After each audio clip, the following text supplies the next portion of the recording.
Welcome विजडमर्स। आज के session में हम अपना focus type casting in Python पर शिफ्ट कर रहे हैं। अपनी प्रीवियस क्लास में हमने टाइप कोवर्जन या इम्प्लिसिट कन्वर्जन को एक्सप्लोर किया था, जहां पाइथन इंटरप्रेटर डेटा ट्रांसफॉर्मेशंस को ऑटोमेटिकली हैंडल करता है। टुडे हम एक्सप्लिसिट टाइप कन्वर्जन में डाइव करेंगे। कोवर्जन के विपरीत टाइप कास्टिंग में प्रोग्रामर को मैन्युअली कोड में कन्वर्जन डिफाइन करना पड़ता है। ये आपको डेटा हैंडलिंग पर प्रिसाइज कंट्रोल देता है और आपकी स्पेसिफिक रिक्वायरमेंट्स के हिसाब से ट्रांसफॉर्म करता है। Let's explore how to take charge of your data types. Code को एक बार देखिए। वेरिएबल x एक फ्लोटिंग वैल्यू है। अगर हम फ्लोट को इंटीजर वैल्यू में कन्वर्ट करना चाहते हैं तो हम इंट फंक्शन का उपयोग करते हैं, जैसा कि कोड में int ऑफ x दिया गया है।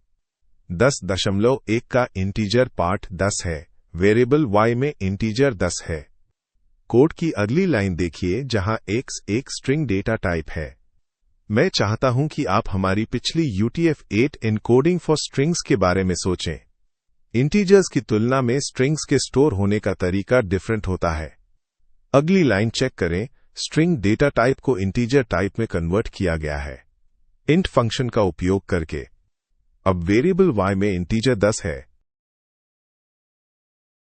इसी तरह आप अगले कोड को बहुत इजीली समझ सकते हैं। पहले कोड को देखिए। स्ट्रिंग को फ्लोट में कन्वर्ट करने के लिए हम फ्लोट फंक्शन का उपयोग करते हैं। आपको यह समझना चाहिए कि यदि आप किसी भी अन्य टाइप को फ्लोट डेटा टाइप में कन्वर्ट करना चाहते हैं तो हम फ्लोट फंक्शन का उपयोग करते हैं, जैसे हमने इंटीजर डेटा टाइप के लिए इंट फंक्शन का उपयोग किया था। दूसरे कोड को देखिए। हम बूलियन डेटा टाइप को इंटीजर में कन्वर्ट करने के लिए इसका उपयोग करते हैं। जैसा कि हमने पहले डिस्कस किया था, फॉल्स का मतलब 0 है और ट्रू का मतलब 1 है, इसलिए हमारा आउटपुट 1 है। अब तीसरे एग्जाम्पल पर आते हैं।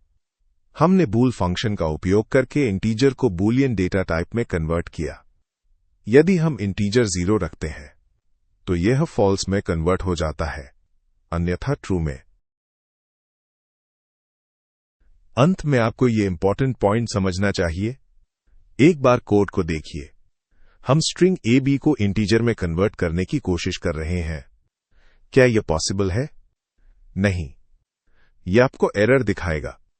कन्वर्जन तभी होता है जब दी गई स्ट्रिंग में वो पॉसिबिलिटी हो। कृपया कोड को ट्राई करें।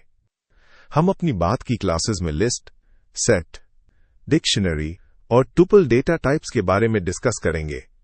लिस्ट को सेट फंक्शन का उपयोग करके सेट डेटा टाइप में कन्वर्ट किया जा सकता है।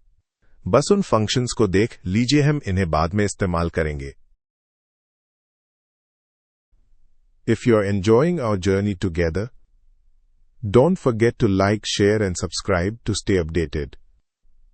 For more deep dive resources, including practice quizzes and real-world projects, visit the Wisdomers app at www.wisdomers.in. Let's keep building together.